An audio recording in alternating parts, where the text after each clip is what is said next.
Tell me when you're Okay, we're ready. ready to shoot. Don, I don't know if you remember the time that my mom got shot with an arrow. I will never forget. I was in high school, and I was out hunting in the jungle with my friends, and I started getting reports from the people. They said, "Hey, did you hear that your mother got shot with an arrow?" And I said, "No way. How could that be, you know?" And so we went and we climbed to the top of a 12,000-foot mountain so that we could look down on the mission station. And sure enough, there was just a lot of commotion and whatnot. So we thought we better get back to Hitaripa. And so we got back there just in time to meet my mother being carried in on a stretcher from the village. And what had happened was one of the people had died in the village very unexpectedly, and because they hadn't been sick, they just died unexpectedly. They figured a witch had caused the death, and so they were going to kill this lady as the witch. And my mom was in the village trying to keep these people from killing this witch or this lady. And so what ended up happening was the people that wanted to kill her got impatient, and they just thought, let's just shoot an arrow down into the group of people sitting there. And they lobbed an arrow into the group, and everybody saw it coming except for my mom, and she got shot right in the leg with this arrow. So anyway, that pretty much defused the tribal war that was about to start, but they had to carry her on a burlap sack with some poles and brought her back down to Hitaripa. That was about 2 o'clock in the afternoon.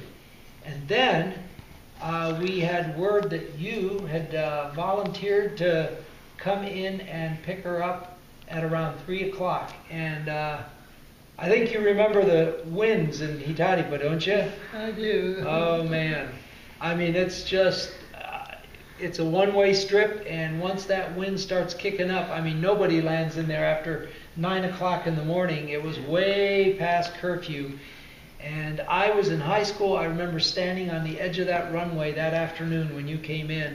Well, you were home on vacation. Huh? I was home on vacation, and that we could hear the 185 that you were flying down the valley, and I mean, it was just echoing the sound of your engine as you were cutting the power and adding power, and you were probably getting these downdrafts that we always had in there, even on earlier in the day, and you came in over the runway, and I mean, you could not have made a more perfect landing with you were coming in so fast and so hot, but you got it right down on the end of the runway.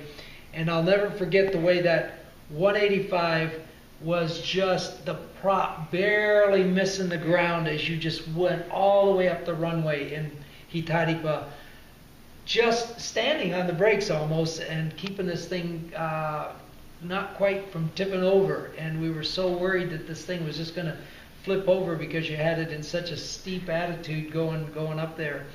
And you finally got it stopped just before the dog leg, where the thing turns off there, turned around and came back, and you picked my mother up, and you guys went off to the hospital.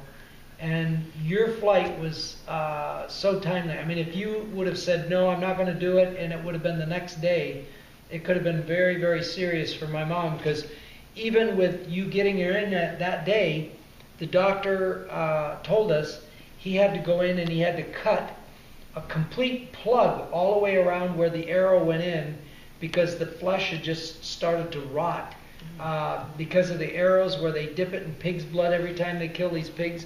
When it goes in you, it is just so full of infection that even when you flew her there several hours after it happened, this flesh was not repairable, and so he had to just completely cut it out.